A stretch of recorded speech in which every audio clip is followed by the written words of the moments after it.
Lalaki ka, babae? Hmm? Cute naman. Ano ka, lalaki, babae? Hmm.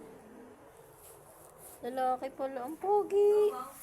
Ang pogi mo naman, ha? Oh, yung pogi mo. Ang pogi.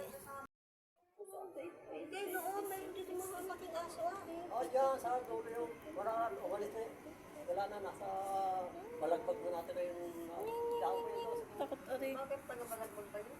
Isang pusa, takot. Bakit mo na lang, kasama ko na yung bibig. Hindi na kami. Nasa Tiyoli. Nasa si Tiyoli. Okay, Nakatrabaho daw eh. Tatanong sa Yoli. Wala nga kay Yoli papasko, wala na siya